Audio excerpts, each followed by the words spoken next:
Hello students, आज हम अनुप्रयोग नंबर 4 पढ़ेंगे गाउस के नियम में। ठीक है, अभी तक हम 3 अनुप्रयोग पढ़ चुके हैं। ठीक है, एक रेखीय आवेश के कारण हमने पढ़ा है, अचानक परत के कारण हमने विद्युत क्षेत्र निकाला और चालक परत के कारण निकाला है। ठीक है, अच्छा, आज जो हमारा अनुप्रयोग नंबर 4 है वो क्या है कि गाउस के नियम से समरूप आवेशित गोलीय कोश के कारण विद्युत क्षेत्र की तीव्रता। ठीक है, इस गोलीय कोश के कारण जो विद्युत क्षेत्र निकलेगा वो हमको क्या करना है, ज्ञात करना है। ठीक है, अच्छा, गोलीय कोश का मतलब क्या है? खोखला गोला, मतलब जो आकृति है वह गोल तो है बट अंदर से कैसी है, खोखली है।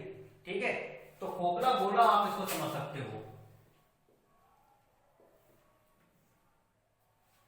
ठीक है, चलो,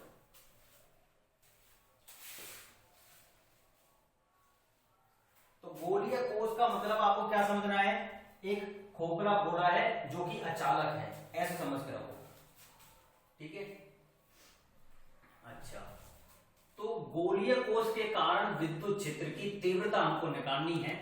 तब ये मान लो कोई आपके पास में एक गोला है जो कि अंदर से कैसा है, खोखला है। तो जब इसको आवेश दिया जाएगा इस गोले को, तो वह आवेश कहां पे वितरित हो जाएगा? इसकी सतह पर वितरित होगा। क्यों? क्योंकि अंदर तो है ही नहीं ना गोला, तो इसलिए जो भी आवेश दोगे वो कहां पर जाएगा, वो इसकी सतह पे रहेगा। ठीक है, क्योंकि अंदर तो आवेश है ही नहीं गोले के। तो हमें क्या करना है, जब इस तरीके से गोलाकार आकृति है आपके पास में, एक गोलीय कोश है, उस गोलीय कोश को जब कोई Q आवेश दे दिया जाता है पॉजिटिव का, तब इस गोले के कारण किसी बिंदु पर विद्युत क्षेत्र की तीव्रता में क्या करनी है, ज्ञात करनी है। माना कि इस गोले का ये केंद्र O है और इस केंद्र से ये इसकी क्या है, त्रिज्या है। ठीक है, ये कैपिटल R का कोई क्या है आपके पास में, गोला है। तो इस गोले के कारण 3 स्थितियों पर विद्युत क्षेत्र की तीव्रता निकलेगी। कितनी स्थितियों पर निकलेगी? 3 स्थितियों पर। ठीक है, पहला, अगर बिंदु कहां पर स्थित हो, गोले के बाहर स्थित हो सकता है। दूसरा पोजीशन कहां पे आएगी कि बिंदु कहां पर उपस्थित हो, गोले की सतह पर उपस्थित हो। और तीसरी कंडीशन कहां है, जब ये बिंदु कहां पर हो, इस गोले के कहीं अंदर हो, तब हमें विद्युत क्षेत्र की तीव्रता ज्ञात करनी है। तो पहला पोजीशन ये है, दूसरी नंबर की ये है और तीसरे नंबर की स्थिति ये है। ठीक है, तो किसी खोखले गोले के कारण जो विद्युत क्षेत्र की तीव्रता होती है वह 3 स्थितियों पर ज्ञात की जाती है। पहला, गोले के बाहर, दूसरा गोले की सतह पर और तीसरा गोले के अंदर। ठीक है, ये 3 प्रकार की हमारी क्या रहेंगी, स्थितियां रहेंगी। ठीक है,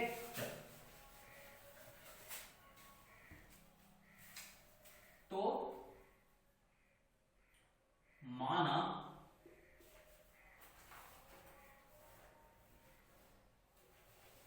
कि कैपिटल R त्रिज्या का एक गोलीय कोश है। गोलीय कोश को हम बोलते हैं क्या, खोखला गोला।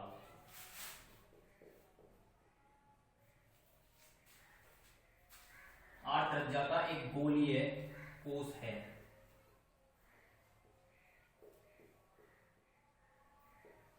जिसको प्लस Q आवेश दिया गया है।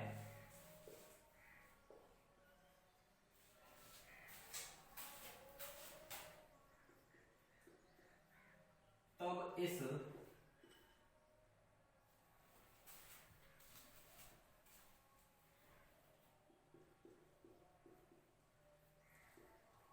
गोलीय कोश के कारण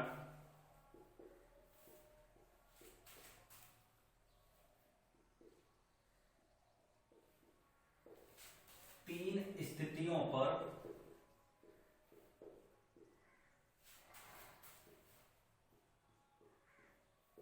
विद्युत क्षेत्र की तीव्रता ज्ञात की जा सकती है।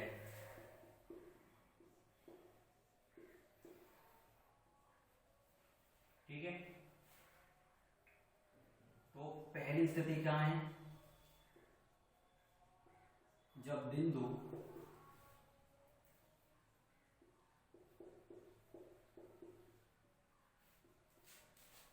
गोलीय कोष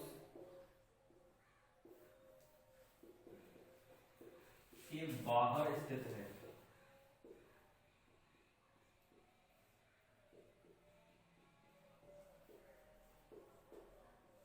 ठीक है, अगर ये मान लो गोलीय कोष है, इसको हमने प्लस आवेश दिया हुआ है।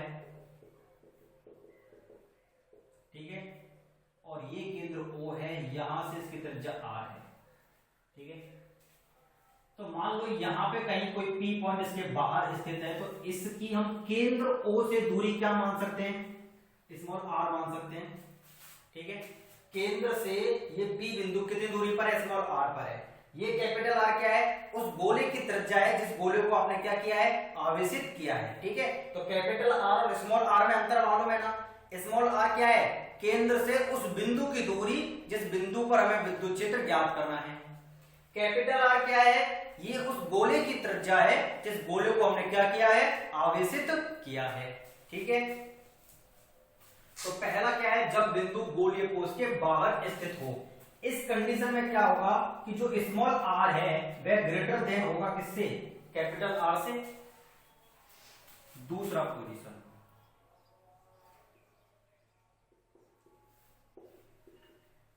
जब बिंदु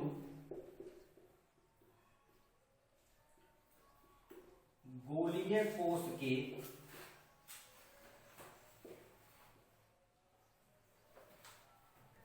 सतह पर स्थित हो।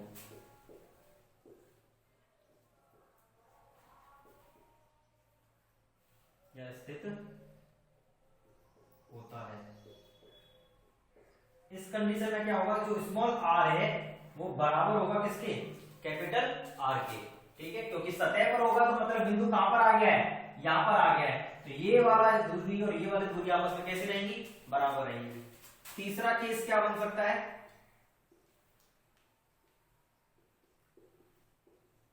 जब बिंदु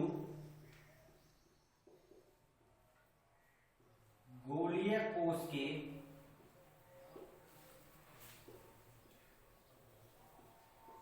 अंदर स्थित है।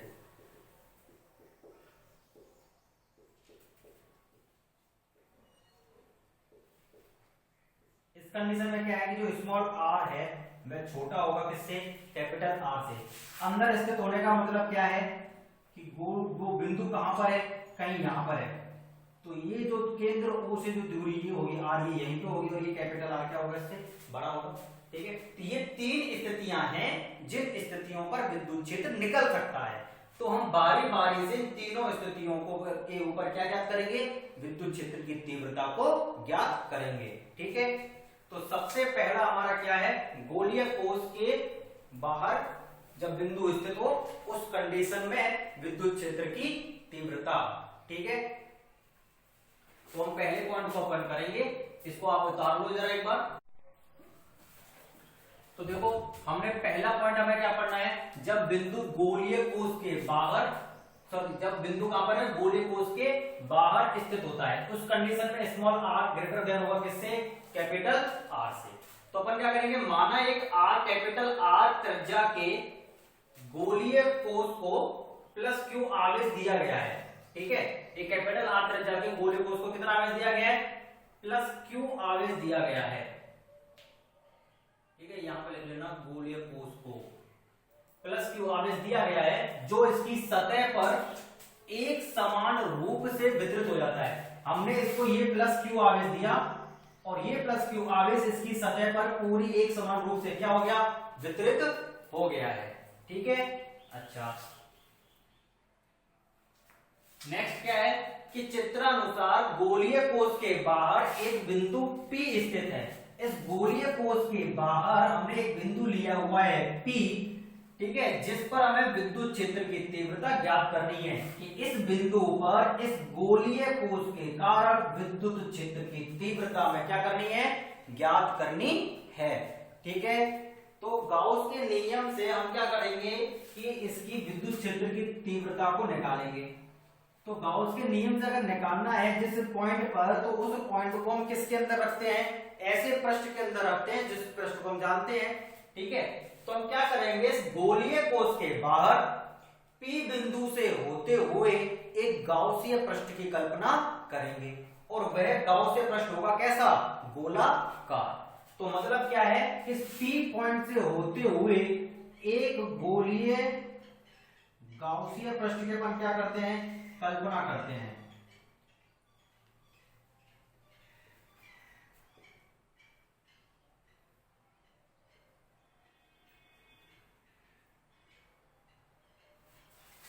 ठीक है, हमने क्या बनाया है कि इस गोलीय कोश के बाहर एक ऐसा पृष्ठ लिया है जो कि गोलाकार है और वो कहां से होकर जा रहा है, उस P पॉइंट से होकर जा रहा है, जिस P पॉइंट पे हमें क्या ज्ञात करना है, विद्युत क्षेत्र की तीव्रता को ज्ञात करना है। ठीक है, तो अब अपन क्या करेंगे कि इस केंद्र O से इस P पॉइंट की डिस्टेंस को मेंटेन करेंगे या मापेंगे अपन, किससे लिखेंगे इसको, स्मॉल r से। माना केंद्र O से वो P बिंदु कितनी दूरी पर है, r दूरी पर स्थित है। ठीक है, और ये जो इसकी त्रिज्या है वह क्या है, कैपिटल R है, किसकी, गोलीय कोश की। ठीक है, अच्छा, तो विद्युत क्षेत्र की तीव्रता ज्ञात करनी है। देखेंगे P बिंदु केंद्र O से स्मॉल r दूरी पर है, दूरी पर है।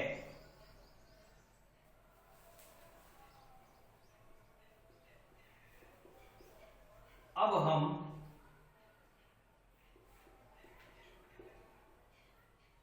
P बिंदु से होते हुए एक गोलाकार, या ऐसे लिखें कि अब हम गोलीय कोश के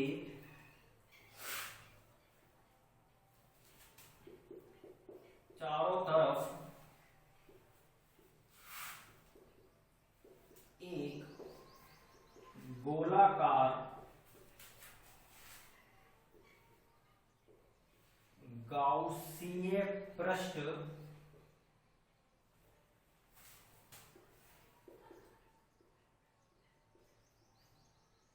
की कल्पना करते हैं।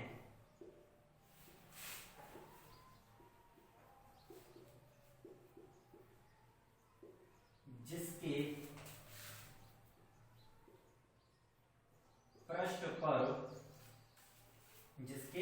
पृष्ठ पर P बिंदु स्थित है। ठीक है, जिसके पृष्ठ पर P बिंदु स्थित है। ठीक है, इतना करेंगे, जरा फिर मैं इसको साफ करता हूं। ठीक है,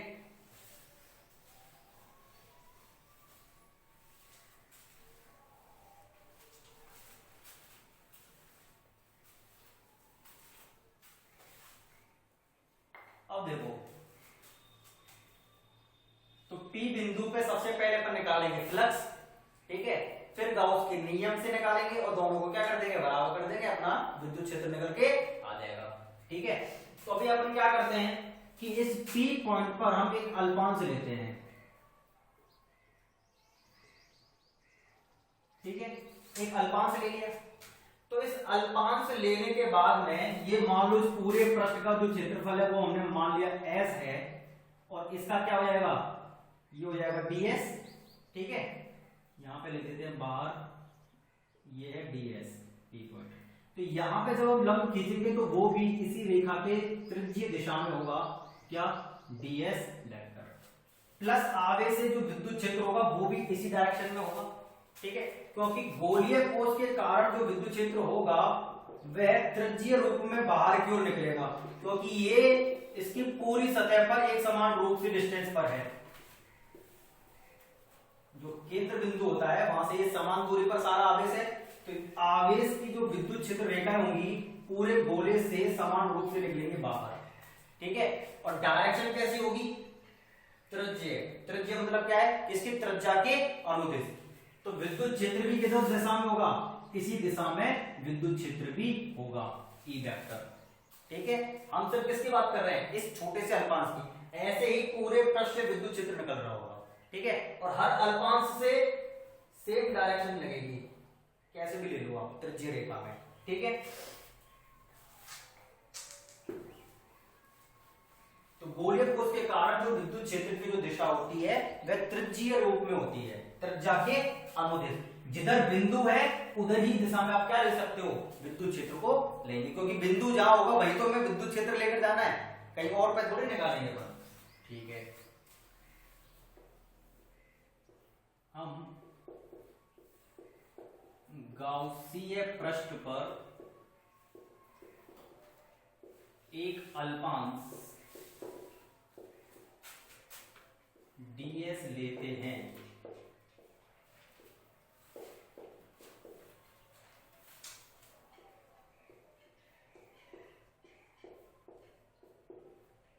इस अल्पांश पर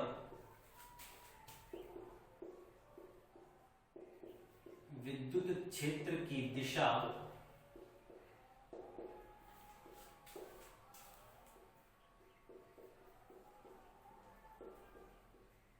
त्रिज्यीय दिशा में है। यह दिशा गोलीय कोश से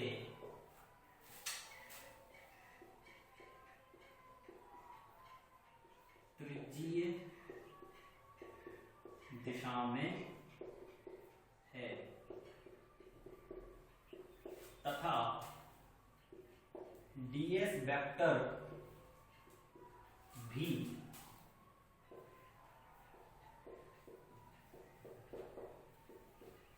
इसी त्रिज्यीय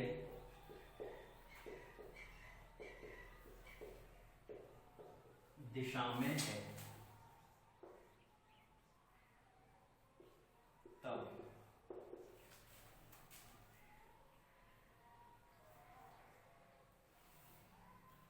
तो यहां पर लिखेंगे तब गाउस के नियमानुसार, तो हम जानते हैं क्या कि फाई इक्वल टू क्या होता है? क्लोज इंटीग्रेशन जो सरफेस है उसका ई वेक्टर डॉट ds वेक्टर, ठीक है। और यही जो फ्लक्स होता है वह बराबर होता है गाउस के नियम के अकॉर्डिंग किसके? Summation q upon epsilon not के, ठीक है। मतलब ये तो हमने पढ़ा है कि फ्लक्स की परिभाषा से फाई बराबर क्या होता है? E integration E vector dot ds vector, ठीक है। और गाउस के नियम के अकॉर्डिंग यही फ्लक्स किसके बराबर होता है? Summation q upon epsilon not के, ठीक है। तो ये सभी क्या है? आपस में बराबर है, ठीक है।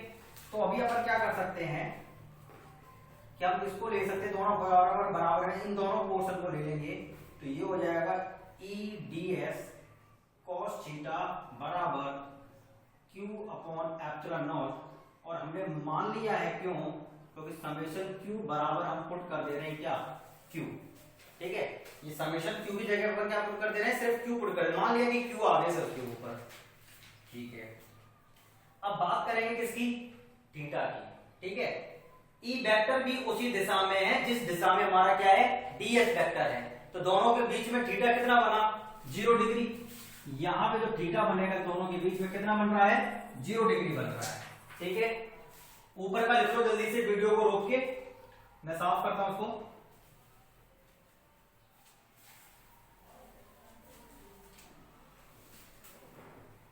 तो ये वाला एक्सप्रेशन कैसा दिखेगा आपको? ये हो जाएगा क्या? इंटीग्रेशन ई ds cos 0 की वैल्यू तो 1 हो गई, ये खत्म हो गया, बराबर q अपॉन एप्सिलॉन नॉट। देखो हमने इस एक्सप्रेशन में दोनों को एक साथ लेके चल रहे हैं, ठीक है, अपनी कैलकुलेशन को बचाने के लिए, क्योंकि हमें पता है कि फ्लक्स इतना होता है, ठीक है, और गाउस के नियम के अकॉर्डिंग यही फ्लक्स किसके बराबर होता है, Q अपॉन एप्सिलॉन नॉट के बराबर होता है, तो इन दोनों को यही के बराबर लिख सकते हैं ना अपन, इसलिए मैंने कर दिया बस। तो Q अपॉन एप्सिलॉन नॉट ये हो गया। अब यहाँ पे E बाहर आ गया और अंदर क्या रह गया, ds, ये हो गया क्या, Q अपॉन एप्सिलॉन नॉट, ठीक है। अब ds क्या है, जो गाउसियन पृष्ठ आपने लिया हुआ है या जो गोलीय कोस आपने ली है, उस गोलीय कोस का क्या है, क्षेत्रफल है, ठीक है। या जो हमने गाउसियन पृष्ठ कहां पे लिया हुआ है, हमने P पॉइंट पे लिया हुआ है, तो ये P पॉइंट के लिए जो गोला होगा उसकी क्या होगा, पृष्ठ क्षेत्रफल होगा। तो हम देख रहे हैं कि ये जो बड़ा वाला जो गोला है इसकी त्रिज्या कितनी है, ये कैपिटल स्मॉल r है, छोटे वाले की क्या है, कैपिटल R है, ठीक है। तो हमें पृष्ठ क्षेत्रफल किसका चाहिए, जहां पे हमारा अल्पांश रखा हुआ है उसी पृष्ठ का तो हमें क्या चाहिए, क्षेत्रफल चाहिए। तो और ये जो ds है वो किसका है, वो उसका है P पॉइंट पर जो अल्पांश रखा हुआ है। तो यहाँ पे जो क्षेत्रफल निकलेगा गोले का वो कौन सा निकलेगा, 4 पाई स्मॉल r स्क्वायर वाला निकलेगा, क्योंकि गोले का क्षेत्रफल क्या होता है, 4 पाई r स्क्वायर होता है। तो ये क्या हो गया, 4 पाई r स्क्वायर हो गया किसका, इस पूरे गाउसियन प्रश्न जो आपने माना हुआ है इसका, ठीक है, 4 पाई r स्क्वायर, क्योंकि इसका मतलब क्या है, संपूर्ण क्षेत्रफल। तो संपूर्ण क्षेत्रफल क्या है, 4 पाई r स्क्वायर है, बराबर Q अपॉन एप्सिलॉन नॉट। देखो हम इतने तक तो हम फाई निकालते ही थे, फिर गाउस के नियम से यही निकालते थे, तो हम शुरुआत से दोनों को क्या लेके चल रहे हैं, बराबर लेके चल रहे हैं। तो E बराबर आपका क्या आ जाएगा, 1 अपॉन 4 पाई एप्सिलॉन नॉट और Q अपॉन r स्क्वायर। ये देखो 4 पाई एप्सिलॉन नॉट हो गया और r स्क्वायर है तो पीछे लिख दिया, ठीक है। ये क्या हो गया, 1 upon 4 pi epsilon not Q upon r square. ये हमारा क्या आ गया, गोले के बाहर स्थित किसी बिंदु पर विद्युत क्षेत्र की तीव्रता, ठीक है। अब ये r क्या है, जो आपको गोले के बाहर बिंदु रखा हुआ है उसकी दूरी, कहां से, इस O केंद्र से आपका बिंदु कितनी दूरी पर है वो अगर आपको पता है तो आप विद्युत क्षेत्र क्या कर सकते हो, निकाल सकते हो, ठीक है। इसकी वैल्यू कितनी हो जाएगी, 9 गुणा 10 की घात 9। Q वह है जो आपने गोले कोष को आवेश दिया है, R क्या है, वह दूरी है जो कि गोले के केंद्र से नापी गई है, ठीक है। ये हमारे पास में क्या है, एक्सप्रेशन है। इसको सदिश रूप में कैसे लिखा जा सकता है,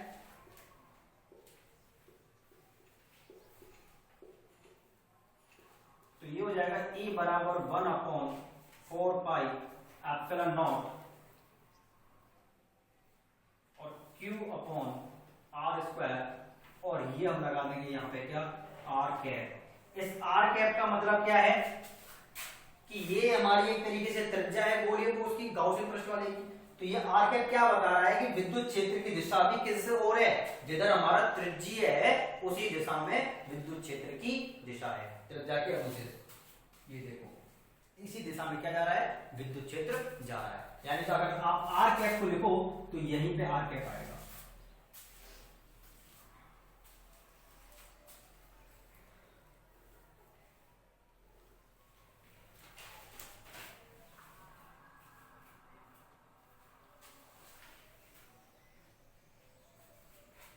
जहां आपने ये लिखा है E vector dot ds vector बराबर Q अपॉन एप्सिलॉन नॉट, ये जो लिखा हुआ है आप इसको समीकरण नंबर 1 डाल दो, ठीक है। और ये एक्सप्रेशन जो आया है इसको समीकरण नंबर 2 डाल दो। शुरुआत नहीं है, शुरुआत में सबसे पहली लाइन है, ठीक है। अब जरा ये देखते हैं,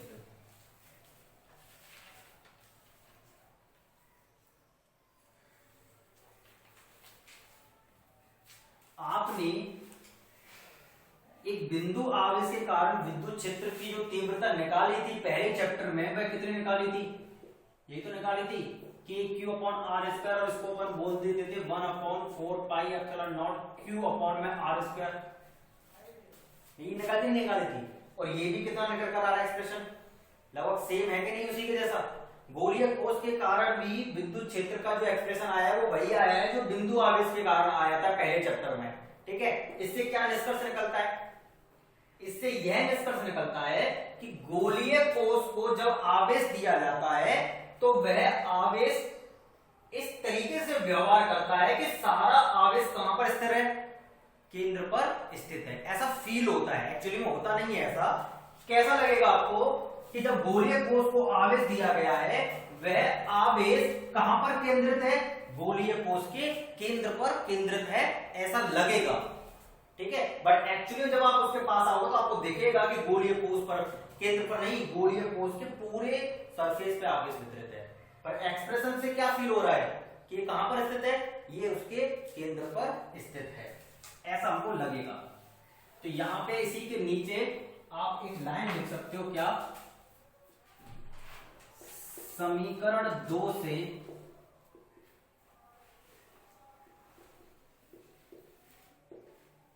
स्पष्ट है कि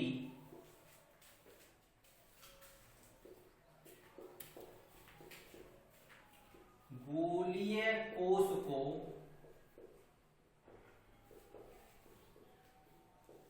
दिया गया आवेश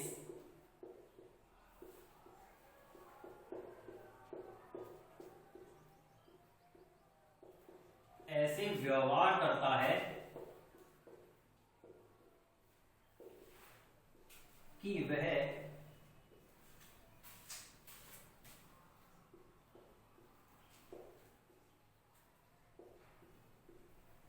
उसके केंद्र पर स्थित हो। ठीक है,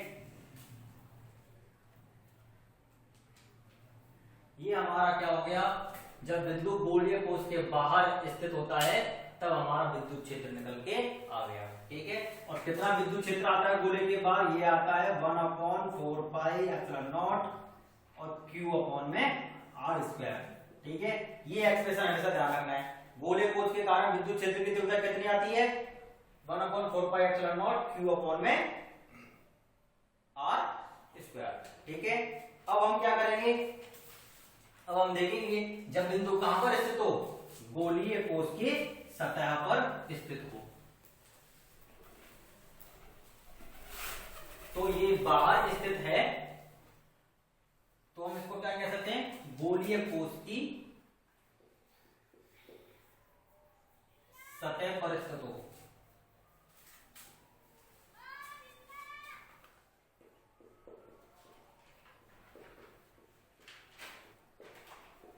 सतह पर स्थित होता है तब इसका मतलब क्या है कि जो स्मॉल r होगा वह बराबर होगा किसके? कैपिटल R के। ठीक है, तो अपन आपको सिर्फ करना क्या है कि यहां से इसको P पॉइंट को यहां से हटा के कहां ला के रख देना है? गोलीय कोष के सतह पर ला के रख देना है।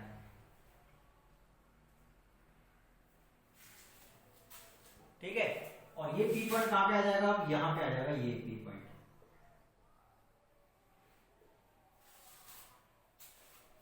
ठीक है, अब इस केस में स्मॉल r बराबर है कैपिटल R के। सेम वही कहानी है जो हमने पहले एक्सप्रेशन में करी है, बस हमें जहां जहां हमारा स्मॉल r है वहां क्या क्या कर देना है? सिर्फ कैपिटल R रख देना है। वैल्यू सारी सब चीज तरीके से सेम रहनी है। तो हम लिखेंगे क्या कि जब बिंदु P गोलीय कोष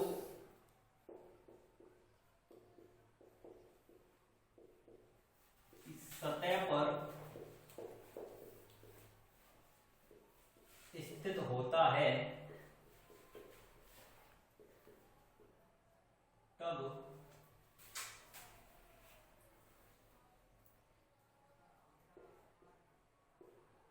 केंद्र O से बिंदु की दूरी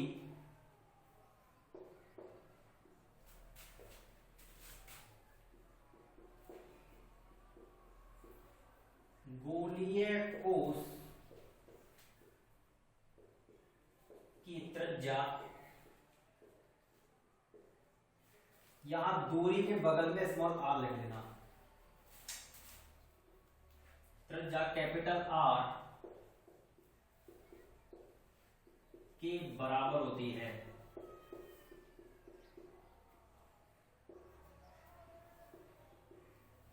तो यहां लिखेंगे अतः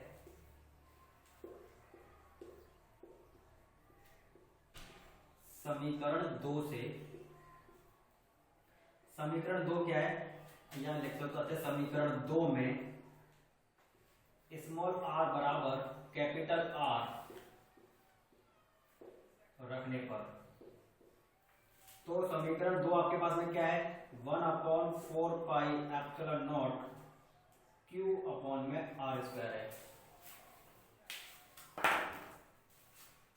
ठीक है, तो E बराबर आपका क्या निकलेगा, 1/4 pi epsilon not Q upon में capital R square.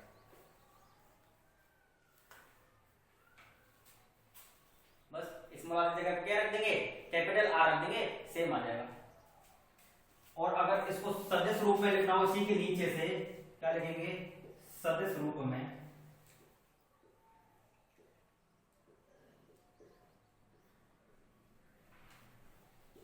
E vector बराबर 1/4 pi epsilon not Q upon capital R square और स्मॉल आर कैप।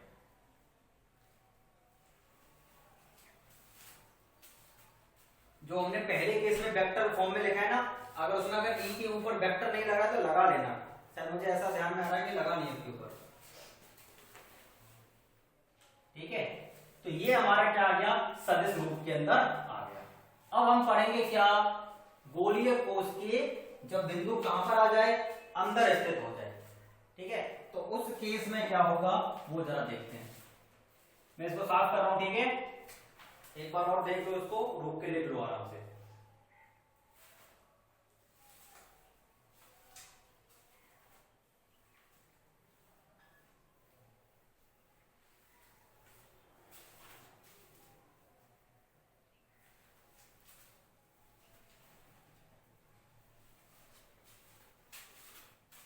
यहां पे दूसरा नंबर डाल देना। ठीक है, अभी अपन क्या पढ़ेंगे, तीसरा पढ़ेंगे। जब बिंदु गोलीय कोश के अंदर स्थित हो,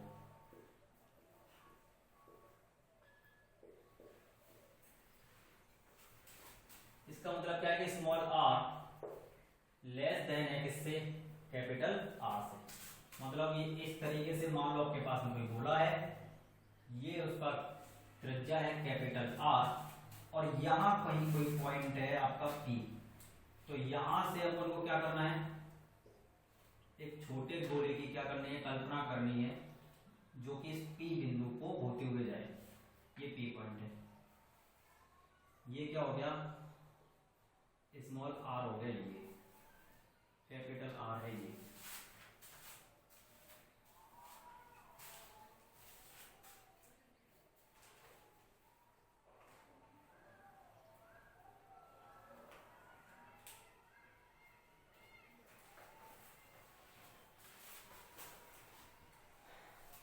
तो जो हमने गोलीय कोश को जो आवेश दे रखा है वह कहां फैल जाएगा, इसकी सतह पर।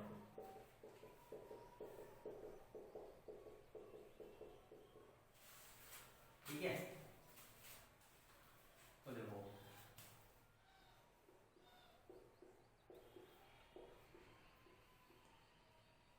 जब बिंदु P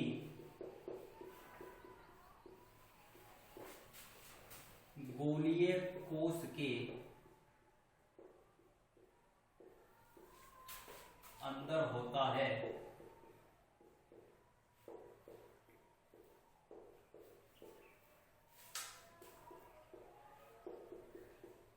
उस स्थिति में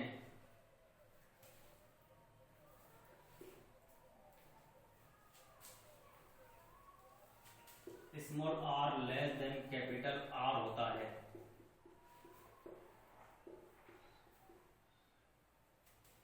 अतः स्मॉल आर त्रिज्या का या त्रिज्या के एक गोलाकार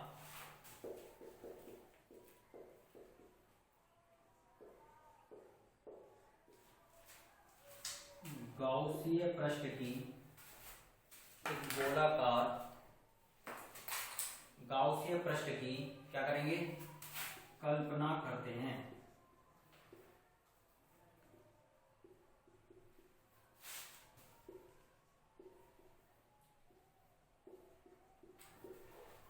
जैसा कि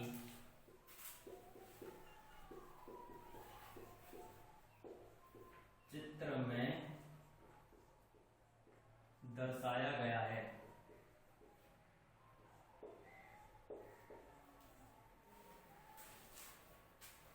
जैसा कि चित्र में दर्शाया गया है। तो देखो, जब हमने गाउसियन पृष्ठ की कल्पना कर ली, स्मॉल आर त्रिज्या का हमने गोलाकार एक गाउसियन पृष्ठ बनाया है, तो अब आप देख पा रहे हो कि जो सारा का सारा जो आवेश है वह गोलीय कोश की सतह पर स्थित है। ठीक है, हमने सीखा कि अगर गोलीय कोश क्या होती है, खोखला गोला होता है। खोखले गोले के जब अंदर जाओगे तो अंदर तो कोई आवेश है ही नहीं। तो गाउसियन पृष्ठ जब हमने बनाया तो क्या गाउसियन पृष्ठ के अंदर कोई आवेश है क्या? जब खोखले गोले के अंदर कोई आवेश नहीं है तो इस पृष्ठ के अंदर भी क्या नहीं होगा, कोई भी आवेश नहीं होगा। ठीक है, तो उस स्थिति में जब आवेश नहीं है तो फ्लक्स कैसा? जब फ्लक्स ही नहीं है तो विद्युत क्षेत्र तो होगा ही नहीं। ठीक है, तो अपन क्या लिखेंगे यहाँ पे कि WKT, हम जानते हैं कि, ये लिखना है हिंदी में, हम जानते हैं कि जब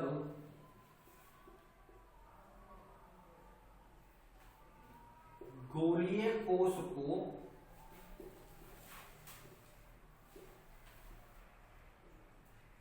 आवेश दिया जाता है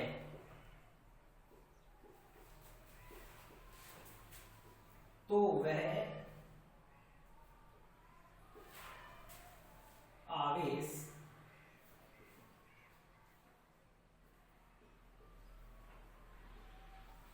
उसकी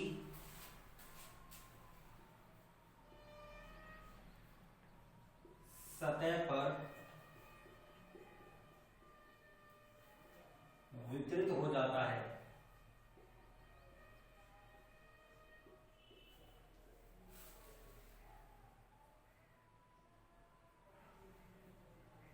इस कारण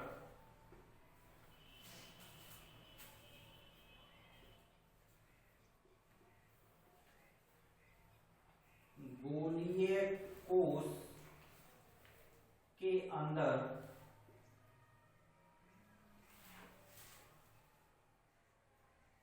कोई आवेश नहीं होता है, कोई आवेश नहीं होता है। ठीक है, तो गोलीय कोश के अंदर क्या नहीं होगा, कोई भी आवेश नहीं होगा। तो जब गोलीय कोश के अंदर आवेश नहीं होगा तो गाउसियन पृष्ठ के अंदर भी कोई आवेश नहीं होगा। ठीक है, तो यहां पे अपन लिखेंगे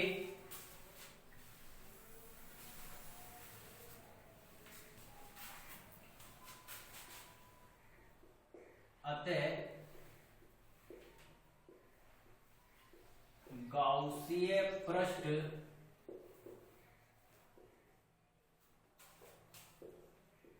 के अंदर भी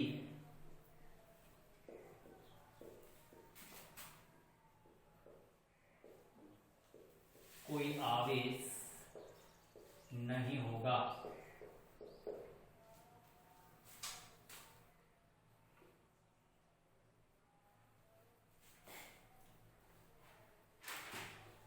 इसलिए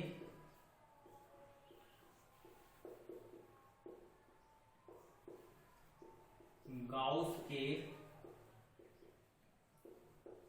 नियमानुसार जो विद्युत फ्लक्स फाई बराबर होता है वह क्या होता है, close integration E vector dot ds vector summation q upon epsilon not. यही तो होता है।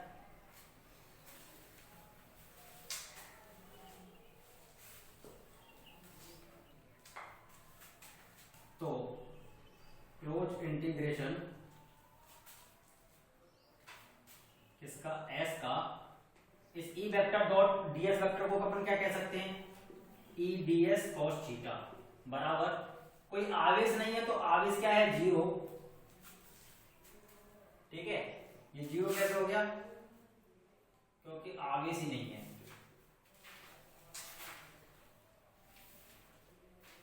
तो e तो आ गया बाहर, अंदर क्या रह गया, ds cos थीटा बराबर टोटल क्या आ गया, जीरो।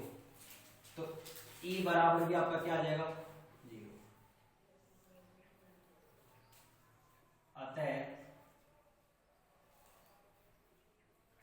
गोलीय कोश के अंदर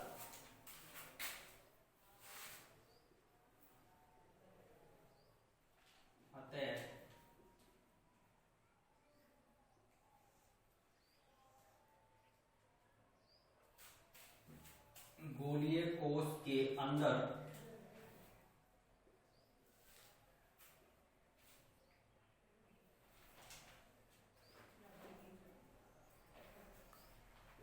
आवेश शून्य होने से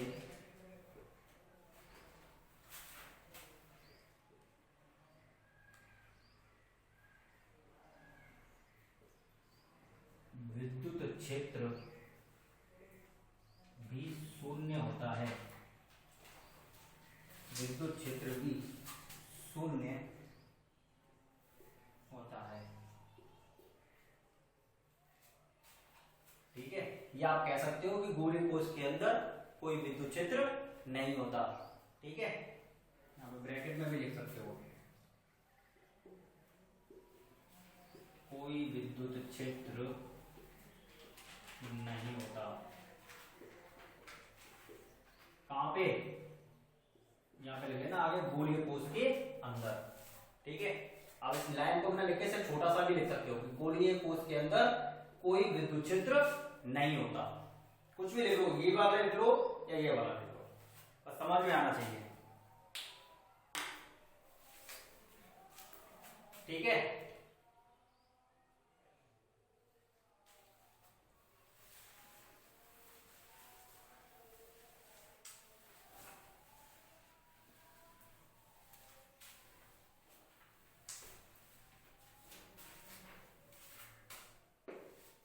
अब देखो अपन क्या पढ़ चुके हैं, गोलीय कोश को पढ़ चुके हैं। ठीक है, तो गोलीय कोश के बाद में आप इन तीनों कंडीशन में आप देख रहे हो, पहली कंडीशन में जो आपका E निकला वो कितना निकला, 1/4 पाई एप्सिलॉन नॉट और Q अपॉन R स्क्वायर। सतह पर कितना आता है, 1/4 pi epsilon not Q upon capital R square. और गोलीय कोश के अंदर कितना आता है, ये पहला है, ये दूसरा और ये तीसरे केस में। तीसरे केस में कितना आया, जीरो। ठीक है, यही तीनों तो केस निकल कर आए, बाहर, सतह पर और अंदर, ये चित्र है। अब आप इन तीनों में देख रहे हो, जो विद्युत क्षेत्र आपको अधिकतम मिलेगा वो किस केस में मिलेगा, इस केस में मिलेगा। क्यों, क्योंकि इस केस में ये R क्या है, कम है। ठीक है, क्योंकि जितना ये नीचे वाला पोर्शन कम होगा, विद्युत क्षेत्र उतना ही क्या होगा, ज्यादा होगा। ठीक है, अगर आप मान लो कि एक सतह पर बिंदु और एक यहां पर बिंदु है, तो केंद्र से दूरी जो है वो किसकी ज्यादा पास में है, इसकी ज्यादा पास में है या इसकी ज्यादा पास में है। जो सतह पर बिंदु होगा वो ज्यादा समीप होगा, तो विद्युत क्षेत्र कहां ज्यादा होगा, सतह पर या बाहर। तो विद्युत क्षेत्र कहां ज्यादा होगा, सतह पर ज्यादा होगा। ठीक है, क्यों, क्योंकि यहां पर केंद्र से दूरी क्या है, कम है, और बाहर वाले केस में क्या होगा, इस सतह से ज्यादा होगा। ठीक है, तो दूरी बढ़ने पर ये R की वैल्यू जो सोचो, अगर R की वैल्यू बढ़ेगी तो विद्युत क्षेत्र क्या कर जाएगा, ये घट जाएगा, नहीं घटेगा। अगर R की वैल्यू कम हो जाए कैसे भी करके, तो विद्युत क्षेत्र क्या कर जाएगा, ये बढ़ जाएगा। अब मुझे बात बताओ कि इस वाले केस में R बड़ा होता है किससे, कैपिटल R से। और इस वाले केस में क्या होता है, स्मॉल r बराबर होता है किसके, कैपिटल R के। तो ये वाला नीचे वाला पोर्शन आपको कम किस में मिलेगा, इस वाले केस में जो मिलेगा। तो अगर ये वैल्यू कम है तो विद्युत क्षेत्र क्या कर जाएगा, बढ़ जाएगा। ठीक है, तो दूसरे वाले केस में यानी जब गोलीय कोश की सतह पर कोई बिंदु स्थित होता है तो वहां पर विद्युत क्षेत्र की तीव्रता क्या होती है, ज्यादा होती है। ठीक है, तो इसमें एक नोट करके लिख लो कि इन तीनों स्थितियों में से गोलीय कोश के सतह पर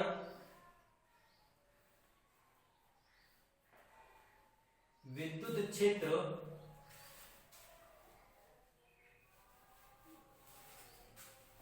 अधिक होता है, विद्युत क्षेत्र अधिक होता है।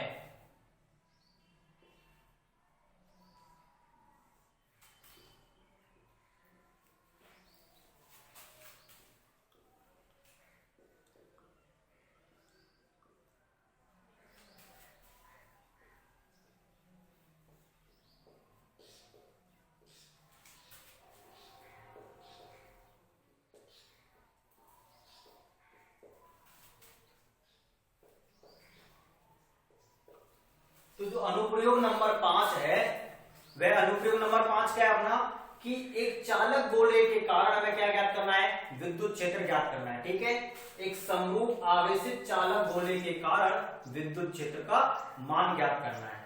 ठीक है, अच्छा, बहुत शॉर्ट में करना है अपन को, इसको ज्यादा मेहनत नहीं करनी है इसके अंदर में, क्योंकि ज्यादा पूछा नहीं जाता है, तो बस आपको समझना है।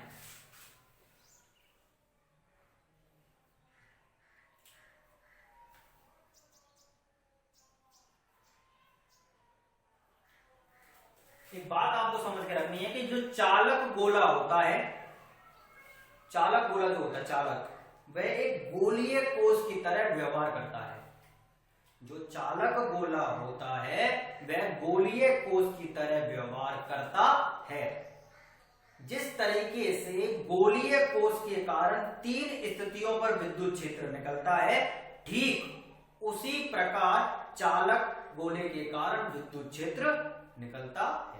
कोई भी अंतर नहीं है, चाहे आप गोलीय कोश के कारण निकालो या चालक के कारण निकालो। क्यों? क्योंकि चालक को जितना भी आवेश दिया जाता है वह आवेश अंदर रुक नहीं पाता। ये सारा आवेश कहां पे वितरित हो जाएगा, इसकी सतह पर वितरित हो जाएगा। जब आवेश सतह पर वितरित हो जाएगा तो ये लगेगा कैसा, गोलीय कोश की तरह तो लगेगा। जब अंदर आवेश नहीं है, गोलीय कोश के अंदर क्या था कि जो आवेश था वो उसकी सतह पर वितरित था, कहां नहीं था, अंदर नहीं था। चालक के केस में भी क्या होता है, आप भले से अंदर आवेश दो उसको, बट अंदर आवेश क्या नहीं हो पाएगा, रुक नहीं पाएगा। जब अंदर आवेश रुक नहीं पाएगा तो वह सारा का सारा आवेश कहां वितरित हो जाएगा, इसकी सतह पर वितरित हो जाएगा। क्योंकि चालक के केस में आवेश क्या कर सकता है, गति कर सकता है, और वो कहां पे आके स्टोर हो जाता है, इसकी सतह पर आके रुक जाता है। तो सारा का सारा आवेश कहां पे आ जाएगा, इसकी सतह पर आ जाएगा। तो जो चालक गोला होता है वह किसकी तरह व्यवहार करता है, गोलीय कोश की तरह व्यवहार करता है। बस बाकी की स्थितियां सेम रहती है, बस उसमें यहां पे लिख देंगे एक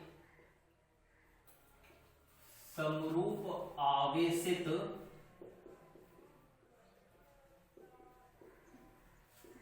चालक गोला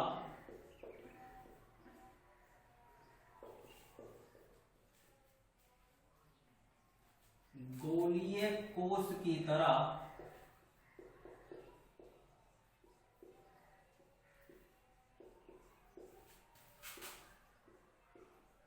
व्यवहार करता है।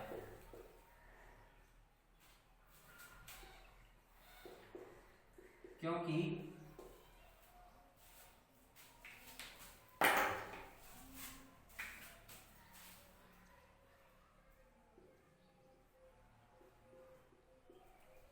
जब किसी चालक को दिया जाता है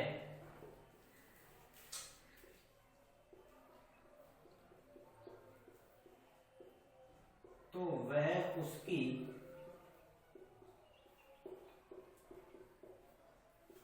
सतह पर वितरित हो जाता है।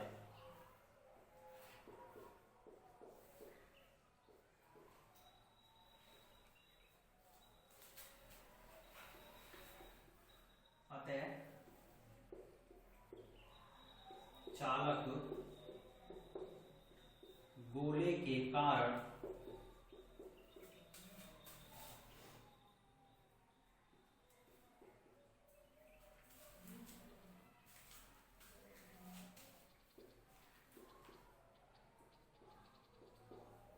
विद्युत क्षेत्र की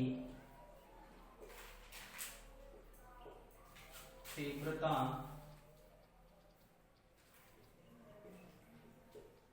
वही होती है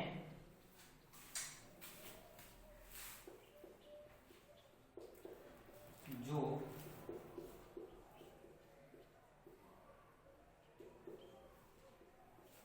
गोलीय कोष के कारण होती है।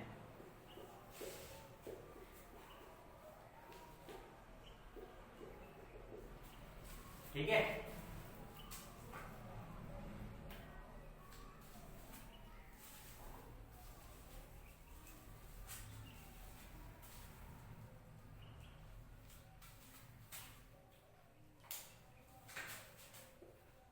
तो पहला केस,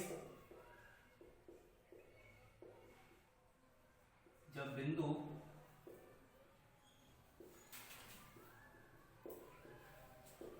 चालक गोले के बाहर स्थित हो, बाहर स्थित होगा तो E बराबर क्या होगा 1/4πε0 और Q अपॉन में r²। ठीक है, ये तो निकला था गोलीय कोष के केस में। जब बिंदु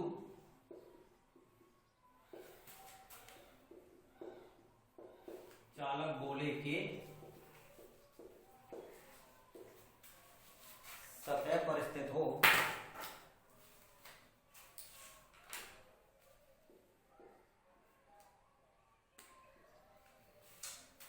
सतह पर स्थित हो, तो उस केस में क्या होगा, वही होगा जो गोलीय कोष की स्थिति में होता है। तो E बराबर क्या होगा, इस केस में क्या होगा, R बड़ा है किससे, कैपिटल R से।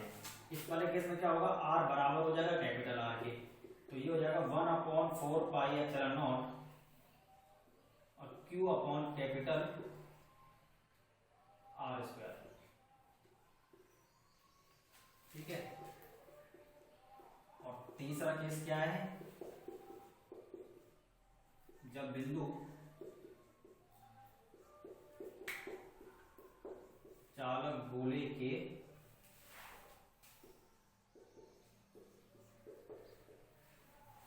अंदर स्थित हो,